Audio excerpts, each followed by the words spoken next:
Yes sir. चलो एक बार start कर रहे हैं क्वेश्चन 1 से।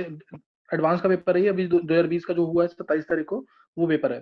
तो एक बार बस मैं, क्योंकि 40 मिनट्स में ट्राई करेंगे पेपर खत्म करना है, तो इसलिए मैं हिंट दूंगा इसके अंदर, तो ध्यान रखना इस चीज का। और 11th वाले बच्चे जो हैं, ये तो एक मिनट, एक मिनट।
पेपर सबको विजिबल है?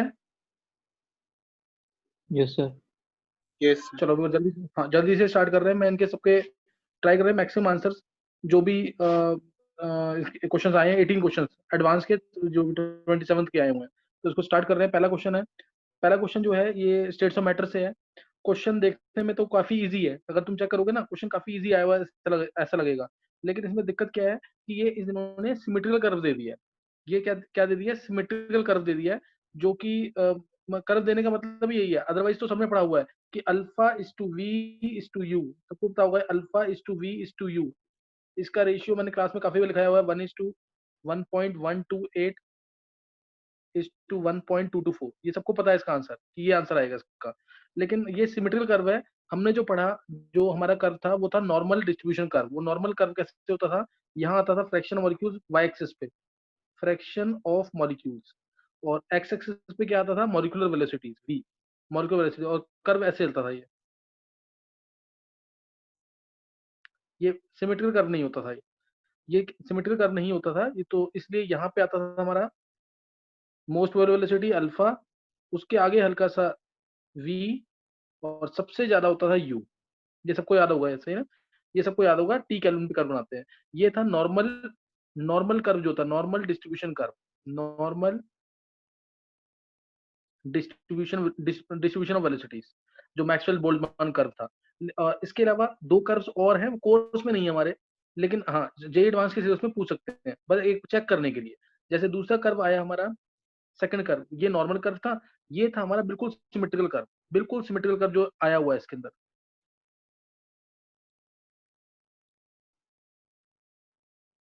ये टच करते हुए बिल्कुल सिमेट्रिकल कर्व।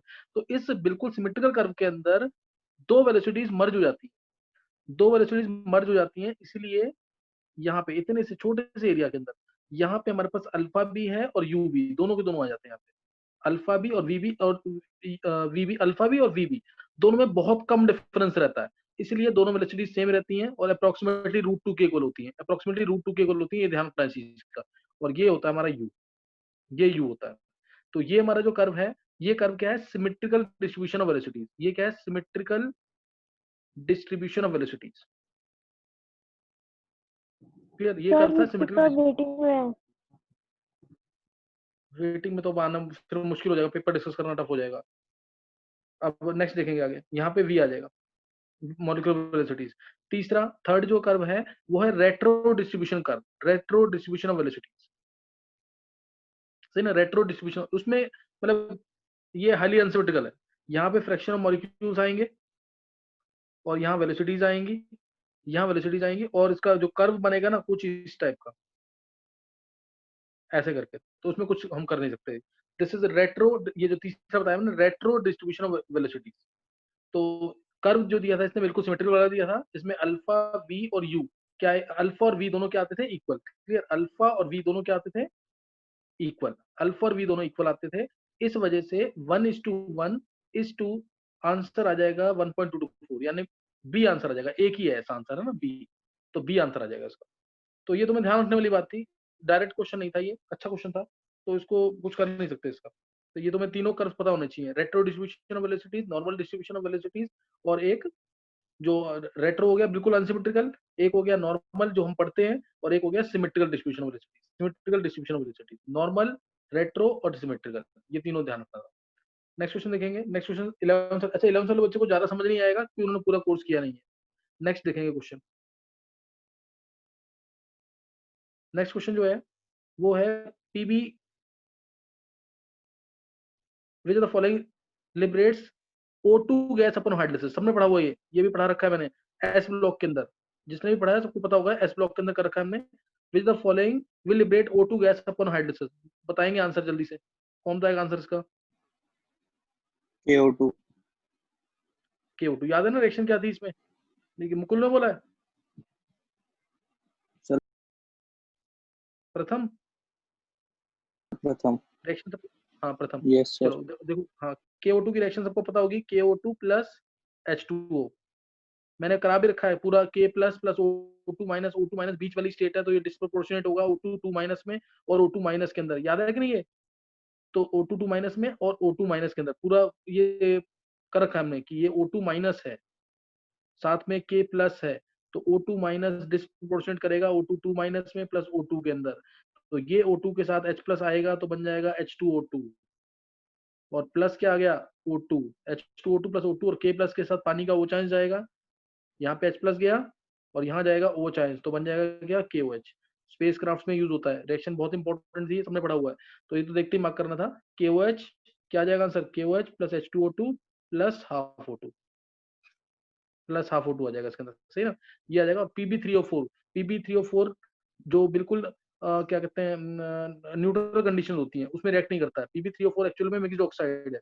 Pb3O4 एक्चुअल में क्या है, मिक्स्ड ऑक्साइड है PbO प्लस PbO2 का, 2PbO प्लस PbO2 इसका मिक्स्ड ऑक्साइड है, जिसमें PbO जो है वो रिएक्ट करता है लेकिन अंडर अल्कलाइन कंडीशंस, तो इसकी रिएक्शन नहीं होगी। Pb3O4 की रिएक्शन नहीं होगी, ये मिक्स्ड ऑक्साइड है, सबको याद होगा मैंने पढ़ाया हुआ है इस ब्लॉक के अंदर, पी ब्लॉक के अंदर इसको। सिंदूर जो होता है उसका फॉर्मूला ये होता है Pb3O4 जिसको हम रेड लेड भी कहते हैं। अल्कलाइन कंडीशन में रिएक्ट करता है, नॉर्मल न्यूट्रल कंडीशन में रिएक्ट नहीं करता है। Na2O2 में H2O डालेंगे, कॉमन रिएक्शन है, Na2O2 प्लस H2O2 क्या आ जाएगा, H2O क्या आ जाएगा, NaOH प्लस H2O2, याद है ना, पेरोक्साइड देगा ये क्योंकि इसके अंदर पेरोक्साइड लिंकेज है, और ऐसे ही Li2O2 देगा, ऐसे ही Li2O2 भी देगा। अब थर्ड क्वेश्चन क्वालिटेटिव एनालिसिस का है। थर्ड क्वेश्चन देखेंगे जो कि क्वालिटेटिव एनालिसिस का है। क्या पता देखो 12th वाले बच्चे अगर हिंट दें तो पता लग जाए उनको।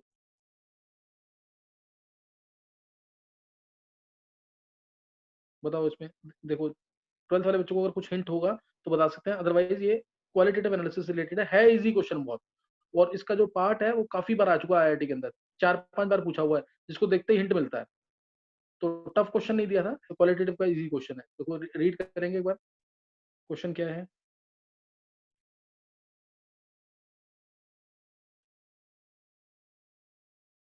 देखो क्वेश्चन क्या, colourless aqueous solution contains nitrates of two metals X and Y। Nitrates हैं टू मेटल्स के X और Y। when it was added to an aqueous solution of NaCl, X और Y के नाइट्रेट्स हैं, कोई भी मान लो नाइट्रेट XNO3n और YNO3n, तो इसको जब हमने aqueous NaCl डाला, X है और Y है, इसमें डाला हमने NaCl, NaCl डाला तो white precipitate was form, white precipitate बन गया। तो व्हाइट प्रेसिपिटेट जो बनता है क्वालिटेटिव पढ़ोगे तो तीन ही होते हैं उसके अंदर, अगर मैंने तुम लोगों को बता रखा qualitative analysis related, Hg2 2 plus Ag plus और Pb2 प्लस, तो व्हाइट प्रेसिपिटेट बनेगा। तो इनमें से किसी किसी भी दो का होता है, तीन का ही व्हाइट प्रेसिपिटेट बनता है इनका, AgCl का या Hg2Cl2 का या Pb2+ का NaCl डालने से। एक्चुअल में क्वालिटेटिव एनालिसिस के ग्रुप फर्स्ट में हम यूज करते हैं HCl, इन्होंने यूज किया वो NaCl, कोई ज्यादा फर्क नहीं पड़ेगा। फिर this precipitate was found to be partly soluble in hot water. Partly soluble in hot water बोलते ही, partly soluble in hot water बोलते ही PbCl2 दिमाग में ले आना। यही हिंट था यहाँ पे। ये बहुत बार आया हुआ है, कभी भी आ जाए ना partly soluble in hot water, इसका एक्सपेरिमेंट जब करते हैं PbCl2 को हम प्रेसिपिटेट मानते हैं, हम जब गर्मियों में लैब में इसका एक्सपेरिमेंट करते हैं तो ये सॉल्युबल आता है, और विंटर्स में अगर सेम एक्सपेरिमेंट करते हैं ना तो PbCl2 का प्रेसिपिटेट आ जाता है। तो इसलिए partly soluble in hot water लिखते ही कभी भी तो यानी PbCl2। इसका मतलब जो नाइट्रेट है उसके अंदर एक तो हमें आ गया कि PbNO3 होल ट्वाइस रहा होगा, एक नाइट्रेट क्या रहा होगा PbNO3 होल ट्वाइस, समझ गए कि नहीं है। और व्हाइट वाटर PbCl2 बन जाएगा, इससे क्या बन जाएगा PbCl2। फिर this precipitate is found to be partly soluble in hot water बोलते ही PbCl2 आ गया। To give a residue P, एक रेसिड्यू P मिलता है और साथ में सॉल्यूशन मिलता है, रेसिड्यू P मिल गया प्लस सॉल्यूशन, सॉल्यूशन किसकी होगी PbCl2 की, क्योंकि partly soluble in hot water है। तो इसलिए ये आ गया PbCl2 प्लस एक P जो है प्रेसिपिटेट है, ये P क्या है प्रेसिपिटेट, ये आ गया। उसके बाद the residue P is soluble in aqueous NH3, aqueous NH3 में soluble बोलते ही AgCl होता है, सबने रिएक्शन पढ़ी हुई है, यानी ये साथ में AgCl आया होगा, और AgCl को अगर मैं NH3 में डालता हूँ तो AgNH3 whole twice Cl, complex formation होता है एंड दिस इज सॉल्युबल। तो अमोनिया के अंदर सॉल्युबल हो जाएगा ये, सही ना, अमोनिया के अंदर सॉल्युबल हो जाएगा। And also in excess of sodium thiosulphate, ये रिएक्शन भी मैंने पढ़ा रखी है तुम्हें, मैं लिख देता हूँ उसको भी, ये सॉल्युबल है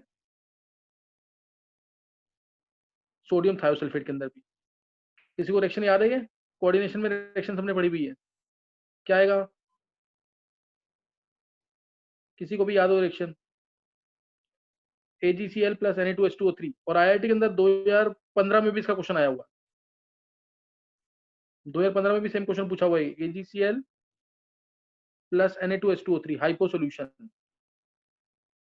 पहले रिएक्शन होती है तो क्लियर सॉल्यूशन मिलती है, यहाँ पे क्या मिलता है Na3AgH2O3, याद है रिएक्शन की नहीं, ये H2O3 होल ट्वाइस, इस तरह से बनती है क्लियर सॉल्यूशन इसकी। ये रिएक्शन कराई हुई है, बहुत इंपॉर्टेंट रिएक्शन है ये, बहुत बार IIT के अंदर पूछी हुई है। फिक्सिंग प्रोसेस फोटोग्राफी का होता है, उसमें भी सेम रिएक्शन बनती है। और ये बन गया क्लियर सॉल्यूशन, ये सॉल्युबल हो गया। अगर इसके अंदर एक्सेस में डाल देते हैं ना Ag+, अगर Ag+ एक्सेस में डाल देते हैं तो बनता है एक व्हाइट प्रेसिपिटेट Ag2H2O3, ये पूछा था 2015 में क्वेश्चन। और इसको जब हीट करते हैं तो मिलता है Ag2S का ब्लैक प्रेसिपिटेट, इसको हीट करने पर Ag2S का ब्लैक पीपीटी, ये मिलता है। व्हाइट से ब्लैक कभी भी आ गया ना, व्हाइट से ब्लैक, तो ये तीन ही रिएजेंट है, Ag2H2O3 या Ag2H2O3 या PbH2O3, PbS का ब्लैक, ये तीन ही है, सिर्फ व्हाइट से ब्लैक कभी भी बन रहा है, इन तीनों में से एक होगा। तो ये आ गया यहाँ पे। फिर hot solution Q gave a yellow precipitate with Ki, yellow precipitate with Ki, the metals X and YR, तो आ गया ये, इसको मैं Ki के साथ ट्रीट करूंगा तो सबको पता है व्हाइट येलो प्रेसिपिटेट कौन सा बनता है, PbI2 का येलो पीपीटी, इसका बन जाएगा येलो पीपीटी, बस खत्म। ये तो Ag और Pb आ गया, Ag and Pb first group के दो हैं, Ag और Pb।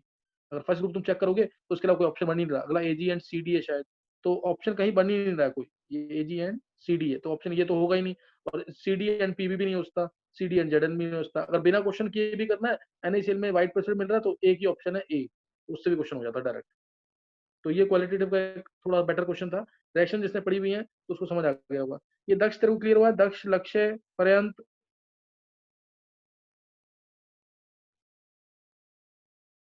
क्लियर हुआ कि नहीं है?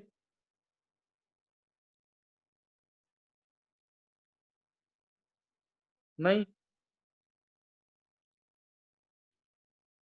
नेक्स्ट क्वेश्चन, दक्ष। सर वो रिएक्शंस वगैरह याद नहीं थी हाँ सर, रिएक्शंस याद। अच्छा, अच्छा अभी कुछ क्लियर हुआ, कुछ क्लियर भी नहीं हुआ है? सर वो टॉपिक तो क्लियर हो गए, कौन से में से आए हैं। अच्छा सही है, सही।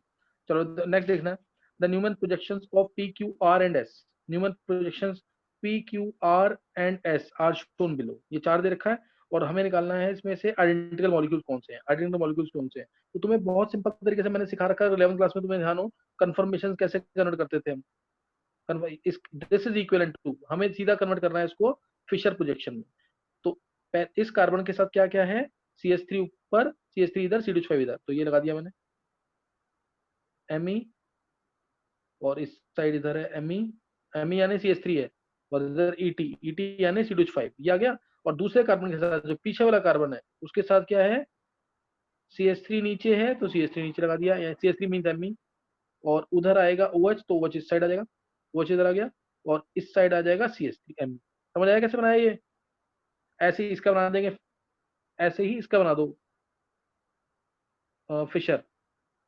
तो इसके साथ आ जाएगा फ्रंट वाले कार्बन के साथ, ऊपर आ जाएगा इसके 2 कार्बन है इसके, एक सामने और एक पीछे।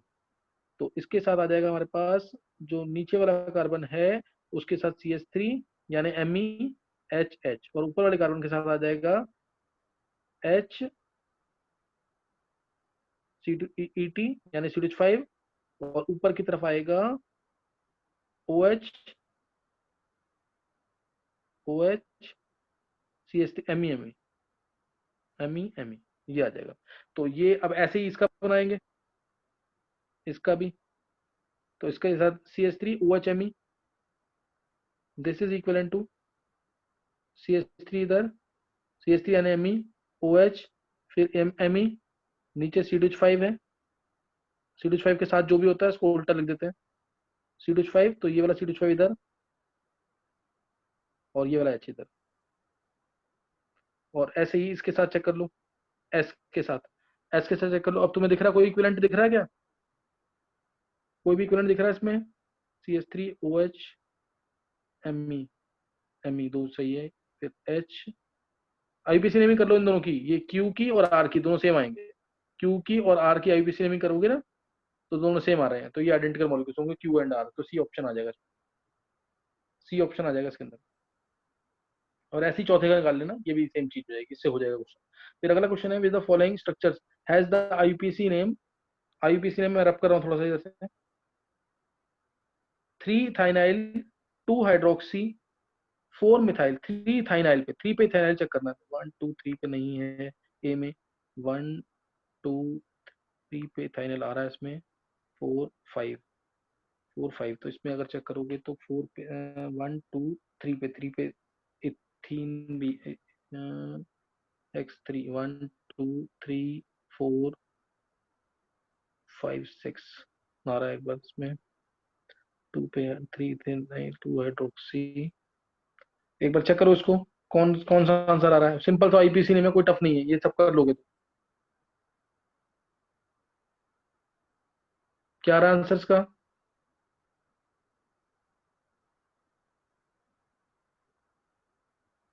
IUPAC नेमिंग चेक करना है तो कर सकते हो कोई भी वन। अगर मैं फर्स्ट वाला पार्ट चेक करता हूँ, इसमें टाइम नहीं लगाना हमें क्योंकि आगे पेपर नहीं हो पाएगा। 1 2 3, 3 पे इथाइनाइल आ रहा है इसमें, 3 थाइनाइल, 2 पे हाइड्रोक्सी आ रहा है, 4 पे मिथाइल, डी, 4 पे मिथाइल नहीं आ रहा है इसमें। हाँ डी 4 आ पे गया, निकाल इथाइल आ लिया रहा ना। है बी के। हाँ इसमें बी में नहीं आ रहा, 4 पे ये डी आ गया, आंसर किसने निकाला ये, वन। चर्च। हाँ चल सही है, फिर 1 2 3 4 5 6, हाँ 3 पे थाइनाइल आ रहा है, 4 पे मिथाइल आ रहा है, 2 पे हाइड्रोक्सी, हाँ, बिल्कुल सही है, डी आंसर आ जाएगा इसका। चेक कर लेंगे, डी आंसर आ जाएगा इसका, ठीक है। नेक्स्ट क्वेश्चन देखेंगे,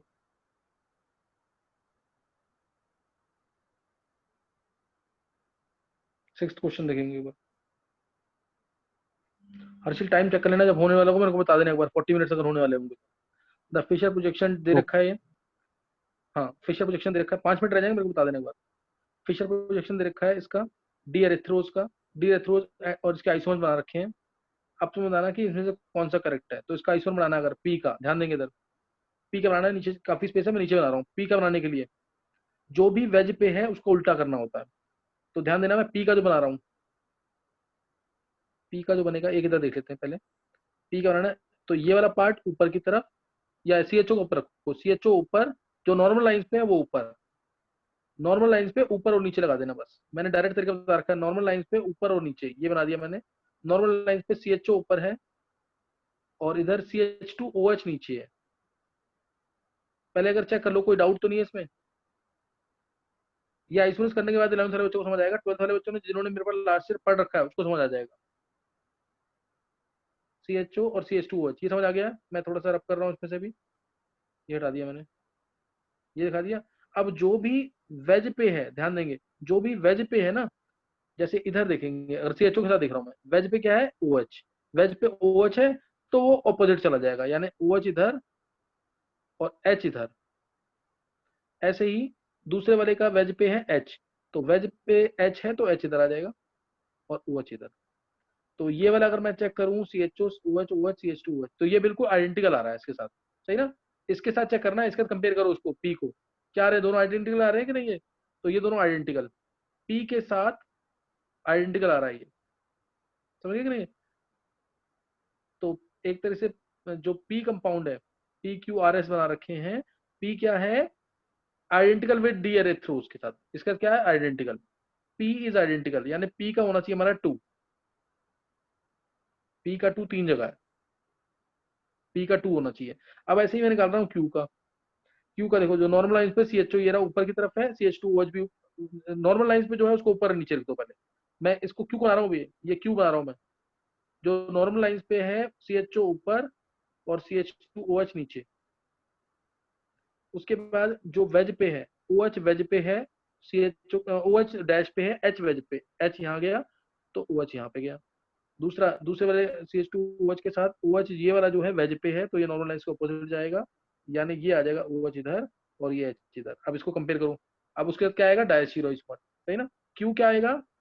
Q क्या आएगा? 1। P का 2, Q का 1, Q का 1, P का 2 आ गया, Q का 1 आ गया।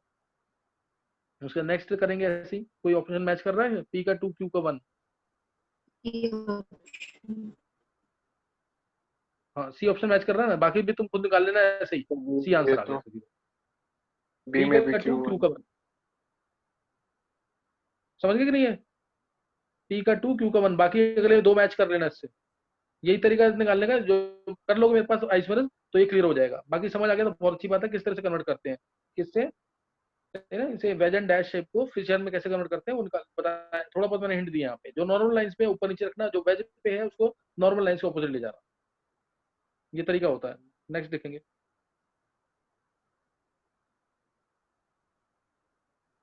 Seventh question. सेवंथ क्वेश्चन जो है मल्टीपल चॉइस है इसमें, +4 +3 +2b +1 0 और -2 है, और सब नेगेटिव में -2 है। चलो, इसमें देखा रखा है in thermodynamics PV work done is given है, ये पता है हमें। इंटीग्रेशन जब भी कर रखा है, इंटीग्रेशन कभी भी कर रखा है तो मीन्स वो रिवर्सिबल वर्क होगा, इस तरीके से होगा। पार्ट्स में लेके करते हैं इसको, पीवी वर्क को। इंटीग्रेशन कभी भी है तो रिवर्सिबल वर्क होगा, ये अभी मैंने पढ़ाया भी है तुम्हें। P वर्सेस V अगर रिवर्सिबल है तो इस तरह से कुछ जाएगा, पार्ट में कुछ भी होता है वो, whether it can be adiabatic as well as isothermal. Adiabatic भी होता है और आइसोथर्मल भी हो सकता है। तो इसलिए इसलिए और यहाँ पे dV इंटू पी एक्सटर्नल है, dV into P external. P external की वैल्यू उसने किससे पुट कर रखी है? रियल गैस इक्वेशन से, वो वैन डर वाल्स इक्वेशन से।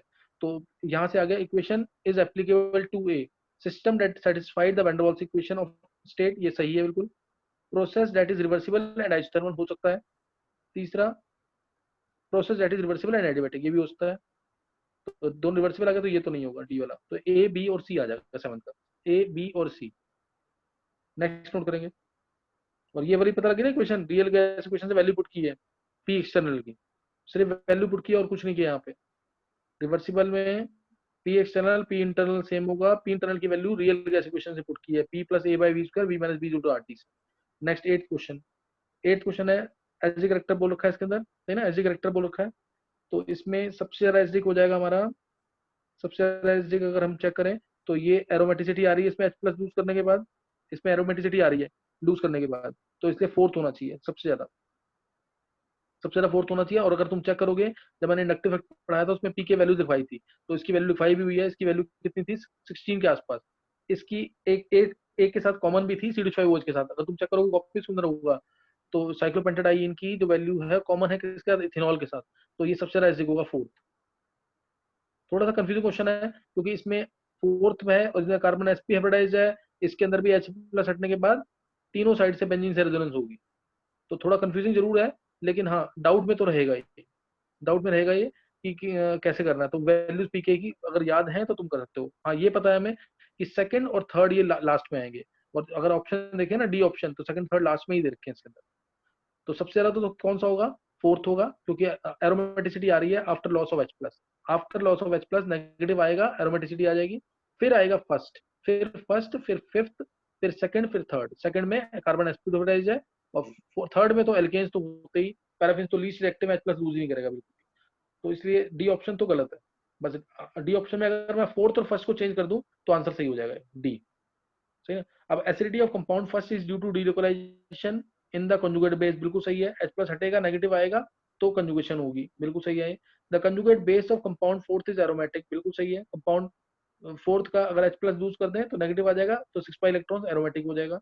Compound second becomes more acidic when it has a NO2 group substituent, ये तो पता ही है। हाईली ड्राइंग ग्रुप अगर आते हैं तो एसिडिक फैक्टर बढ़ता है, तो इसलिए फर्स्ट सेकंड थर्ड तीन आंसर आ जाएंगे।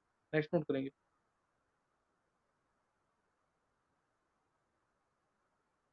ये क्वेश्चन अच्छा क्वेश्चन है।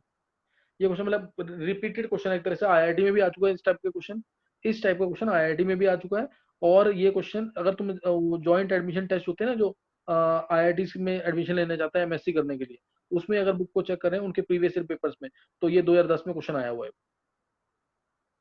जो जैम के पेपर होते हैं, जैम का गेट का पेपर, जैम के गेट के क्वेश्चंस भी डाले हुए हैं इसके अंदर। तो अगर तुम उसमें देखोगे तो ये उसका 2010 का क्वेश्चन है, बुक्स चेक करोगे तो। और ये मैं कॉमन है, जो जब तुम्हें इलेक्ट्रोफिजिक्स सेक्शन कराऊंगा तो उसमें काफी आएगा क्वेश्चन, इस टाइप के क्वेश्चन आए हुए हैं पहले भी। तो उसको करने का तरीका मैं बताता हूँ किस तरह से करना है, थोड़ा लेंदी क्वेश्चन है। तो इसमें जैसे AlCl3 डाला है इसके अंदर, पहले इसके अंदर AlCl3 डालेंगे तो क्या होगा, QRS हमें बताना है इसमें ऑप्शंस कौन से करेक्ट है। तो एक बार इसको देख लेते हैं, एक बार थोड़ा लेंदी क्वेश्चन है ये। इसमें देखो ये वाला CH3, 3 CH3 है इसके बाद, तो इसमें तो अल्फा हाइड्रोजन है ही नहीं, डायरेक्टिविटी सबसे कम बढ़ाएगा। इधर भी अल्फा हाइड्रोजन नहीं है, डायरेक्टिविटी कम बढ़ाएगा। सिर्फ इधर दो अल्फा हाइड्रोजन है यहाँ पे, तो इसलिए इस वाले कार्बन की ये वाली पोजीशन रिएक्टिव होगी सबसे ज्यादा, ऑर्थो पोजीशन। तो इसके ऑर्थो पोजीशन पे अटैक करेगा ये इलेक्ट्रोफाइल। और ये इलेक्ट्रोफाइल क्या बनेगा तुम्हें पता है, AlCl3 को यहाँ पे जो O है वो लोन पेयर देगा, AlCl3 को जो O है वो लोन पेयर देगा। किस तरीके से देगा, ध्यान देंगे एक बार। जैसे ये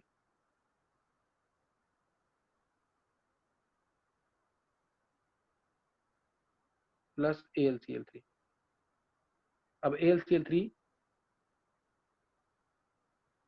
ये O जो है यहाँ पे, ये लोन पेयर देगा इसको, तो ये बन गया AlCl3। मैं थोड़ा फास्ट करूंगा इधर, मतलब ये देने के बाद ये चीज आ जाएगी,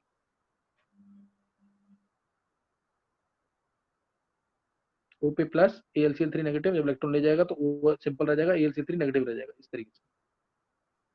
ये नेगेटिव आ गया AlCl, और यहाँ आ गया प्लस चार्ज। अब यहाँ प्लस से बेंजीन पे अटैक होगा, प्लस से बेंजीन पे अटैक होगा। और अटैक ऐसे होगा कि जो यहाँ पे अल्फा हाइड्रोजन जहाँ पे ज्यादा थे वो एक्टिविटी ज्यादा बढ़ाएगा, तो इस तरह से अटैक होगा, ध्यान देना। ये यहाँ पे ये दिखा दिया, और ये एम ई, और ये वाला पॉइंट ज्यादा एक्टिव है, ये पॉइंट ज्यादा एक्टिव होगा, नहीं ये वाली चीज ज्यादा एक्टिव होगी, इसलिए इस पॉइंट पे अटैक होगा। C डबल बॉन्ड O, ये बन जाएगा यहाँ पे C डबल बॉन्ड O। ये वाला जो प्लस है वो यहाँ पे अटैक करेगा ऑर्थो पोजीशन पे। C डबल बॉन्ड O, और कितना, एक CH2, दो CH2 होल ट्वाइस। और ये पता ही है आगे जाके, ये जब कर लेंगे ना 11th वाले बच्चों को तो नहीं, बिल्कुल समझ नहीं आएगा। बाकी जो बच्चे पढ़ रहे हैं उनको समझ आ जाएगा, जिन्होंने लास्ट ईयर मेरे पास किया हुआ। और वो आ जाएगा साथ में C double bond O, O पानी डला हुआ है आगे जाकर, जिंक एल्यूमीनियम HCl डला हुआ है, तो ये OH में कन्वर्ट होना ही है इसको, सही ना। OH में ये कन्वर्ट होगा, OlCl3 बाहर निकलता ही, सही ना। ये इलेक्ट्रॉन लेके जाता है, और इलेक्ट्रॉन मतलब ये ऐसे इलेक्ट्रॉन देके जाएगा यहाँ पे, OH बनेगा इसका। ये बनने के बाद अब उसके बाद डाला हुआ जिंक एल्यूमीनियम और HCl, कौन सी रिएक्शन है यहाँ पे, क्लेमेंसन रिडक्शन। क्लेमेंसन रिडक्शन क्या करता है, कीटो ग्रुप को CH2 में कन्वर्ट कर देगा, कीटो ग्रुप को CH2 में। मैं डायरेक्ट कर रहा हूँ यहाँ पे। जब जिंक एल्यूमीनियम और HCl डालेगा इसके अंदर, इसके अंदर क्या डालेगा, जिंक एल्यूमीनियम और HCl, जिंक एमेलगम प्लस HCl इसके अंदर डालेंगे जब, तो सील बॉन्ड O जो है CH2 में कन्वर्ट हो जाएगा। ये डाला हुआ जिंक एमेलगम HCl, तो सील बॉन्ड O CH2 में कन्वर्ट हो जाएगा। ये क्लेमेंसन रिडक्शन है, क्लेमेंसन रिडक्शन। CH2 में कन्वर्ट हो जाएगा। फिर H3PO4 डालेंगे तो यहाँ दोबारा प्लस आएगा, H3PO4 यानी H प्लस, H3PO4 यानी H प्लस, तो वो इसको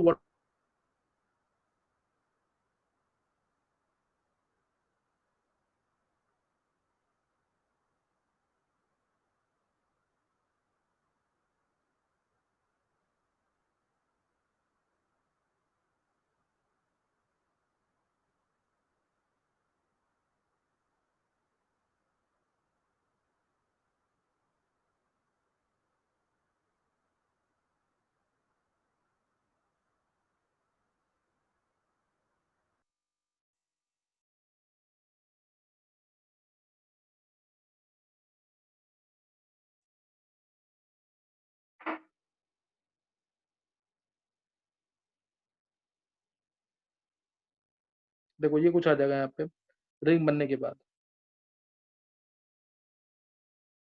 ये एमी और कितने गिरेंगे, 1 2 3 4, 4 बाहर है और 2 वहाँ पे, 6 की रिंग बन जाएगी। ये 6 की रिंग और डबल बॉन्ड उससे जुड़ेगा यहाँ पे, और यहाँ पे हमारा पूरा टर्शियरी ब्यूटाइल ग्रुप ये आ गया। और उसके बाद ये सील बॉन्ड ओ पे जब एमई अटैक करेगा, ये वाला MeMgBr H3O+ अटैक करेगा, तो ये एमई नीचे और OH आ जाएगा।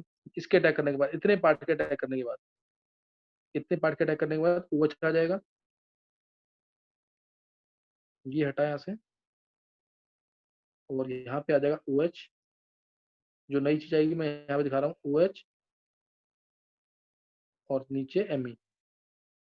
फिर उसके बाद डबल बॉन्ड, उसके क्या आ जाएगा, डबल बॉन्ड, सही ना, उसके क्या आ जाएगा, डबल बॉन्ड। तो उसको देखकर मैच कर सकते हैं आंसर। ये OH हटेगा, H3+ डला हुआ ना, H2SO4 हीट, उससे क्या आ जाएगा, अभी बताया था मैंने, H2SO4 443 केल्विन। तो यहाँ डबल बॉन्ड, OH हट के डबल बॉन्ड आ जाएगा, यहाँ से हटाइए, और ये आ गया डबल बॉन्ड। रेड से शो कर रहा हूँ मैं। बस अब मैच कर लेना आंसर, मैच कर लेना आंसर क्या आ जाएगा। आंसर इसका अगर तुम चेक करोगे तो Q जो है, जिंक अमेल्गम HCl डालने से पहले H3+, हाँ ये Q वाला पार्ट तो, बी पार्ट सही आ रहा है, एक तो बी पार्ट सही आ रहा है। उसके बाद आर पार्ट को चेक करें अगर, एक बार चेक करेंगे आंसर क्या क्या आ रहा है, निकाला किसी ने आंसर,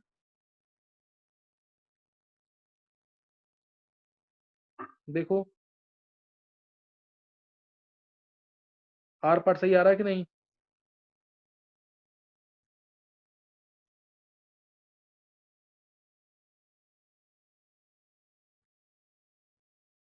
मुझे लग रहा है इसका बी, और बी तो आएगा सही। आर पार्ट में जिंक मतलब HCl H3 डालेंगे तो ये हटके ये गलत आ रहा है शायद, ये मेरा पार्ट गलत आएगा, सी बॉन्ड वाला तो यहाँ नहीं आएगा। एक बार इसको चेक करना, मुझे लग रहा है कि सी पार्ट गलत आएगा और डी पार्ट सही आ रहा है इसका, डी पार्ट सही आएगा शायद, बी और डी आंसर आना चाहिए इसका, एक बार चेक करना। दक्ष देखिए ऊपर क्या आ रहा है आंसर, दक्ष, यस सर, बी और डी। ना सी पार्ट गलत आ रहा है, बी और डी आंसर होगा, बी और डी। दक्ष ये हो जाता क्वेश्चन नहीं, दक्ष, यस सर। हाँ ये इजी क्वेश्चन था, टफ नहीं था, पहले भी आए मुझसे question. Next 10th question, 10th question देखेंगे अगर, 10th क्वेश्चन के अंदर, 10th क्वेश्चन के अंदर हमें दे रखा है करेक्ट स्टेटमेंट का, FeCl4 नेगेटिव है, Fe सर, पे चार्ज आएगा 3+। हाँ बोलो। सर अब टाइम कम होगा, 3-4 मिनट बचे हैं। अच्छा 3-4 मिनट बचे हैं, चलो देखते हैं अभी। Fe3+ है, Fe3+ के अंदर Fe3+ के अंदर टेट्राहेड्रल टेट्राहेड्रल ज्योमेट्री आएगी, क्योंकि लिगेंड वीक है, आर्गन 3d5 आएगा, आर्गन 3d5 आएगा, तो इसमें टेट्राहेड्रल ज्योमेट्री आएगी, सही ना, टेट्राहेड्रल ज्योमेट्री आएगी, क्यों, क्योंकि वीक लिगेंड है तो बैक पेयरिंग तो नहीं होगी, बैक पेयरिंग नहीं होगी, 4 लिगेंड है तो sp3 हाइब्रिडेशन आ जाएगी इसकी, सही है। फिर COEN NH3 होल ट्वाइस, ये तो बहुत कॉमन क्वेश्चन है एनसीईआरटी का, इसके 3 ज्योमेट्रिकल आइसोमर बनते हैं, पता है ना, ये गलत हो गई, इसके 3 ज्योमेट्रिकल आइसोमर बनते हैं, नहीं याद ये, COEN NH3 whole twice Cl2, 2 cess और एक ट्रांस बनेगा इसका। एनसीईआरटी का बहुत इंपॉर्टेंट क्वेश्चन है, अभी IIT मेंस में भी आया था 2014 या 15 में, सेम क्वेश्चन। इसके 3 ज्योमेट्रिकल आइसोमर बनेंगे, 2 सेस, एक एक सेस और 2 ट्रांस, एक सेस और 2 ट्रांस, इस तरीके से। ये एक सिस EN लगा दिया आप, NH3 जिसकी मिरर इमेज बनेगी, और Cl NCERT का क्वेश्चन है, सेम एज इट इज दे रखा है, तो इसकी मिरर इमेज बन जाएगी और दो ट्रांस बनेंगे, एक बार NH3 के रिस्पेक्ट में ट्रांस, एक बार Cl के रिस्पेक्ट में ट्रांस, तो इसलिए इसके 3 ज्योमेट्रिकल आइसोमर बनते हैं, तो गलत हो गए, ये गलत हो गया। और FeCl34 has higher magnetic moment, बिल्कुल आएगा क्योंकि 5 अनपेड इलेक्ट्रॉन है FeCl थर्ड ऑप्शन में, सी में। इसमें कितने अनपेड इलेक्ट्रॉन है? 5। 5 unpaired electron means under root में 35 BM आ जाएगा, तो ये ज्यादा होगा, इसका मैग्नेटिक मोमेंट कम होगा, क्योंकि इसमें लिगेंड स्ट्रॉन्ग है तो बैक पेयरिंग होगी। और cobalt ion in COEN NH3O2Cl has sp3d2 hybridisation, तो ये फॉल्स आएगा कि ट्रू आएगा, एक बार चेक करना। COEN NH3O2D2 स्ट्रॉन्ग लिगेंड है, चार स्ट्रॉन्ग लिगेंड ज्यादा है, तो इसलिए ये आंसर सही आना चाहिए और गलत आना चाहिए ना। 10th का ए और सी सही आएगा, क्योंकि लिगेंड स्ट्रॉन्ग है तो नहीं आएगा वाइब्रेशन sp3d2 sp3 आएगा, तो ए और सी आंसर होगा इसका। 10th question. 11th क्वेश्चन देखेंगे। 11th क्वेश्चन था hypochloride ion is the strongest conjugate base. Hypochloride ion is the strongest conjugate base, मतलब क्लोरेट हाइपोक्लोराइड होता है OCl नेगेटिव, और क्लोरेट होगा हाइपोक्लोराइड क्लोरेट ClO3 नेगेटिव, और पर क्लोरेट ClO4 नेगेटिव।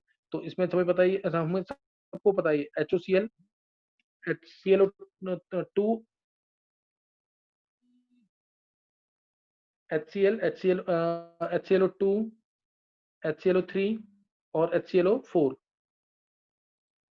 तो इसमें सबसे स्ट्रॉन्ग एसिड ये है, स्ट्रॉन्ग एसिड है तो कंजुगेट बेस वीक होता है, इसलिए HOCl का कंजुगेट बेस क्या होगा? सबसे स्ट्रॉन्ग। ये बिल्कुल सही स्टेटमेंट है, सही ना। तो सबसे स्ट्रॉन्ग बेस ये होगा, ये हाइपोक्लोराइड क्लोरेट और 3 ही दे रखे हैं हमें, तो ये पहली स्टेटमेंट बिल्कुल सही है। दूसरी स्टेटमेंट देखेंगे, मैं रब कर रहा हूँ थोड़ा सा पार्ट यहाँ से।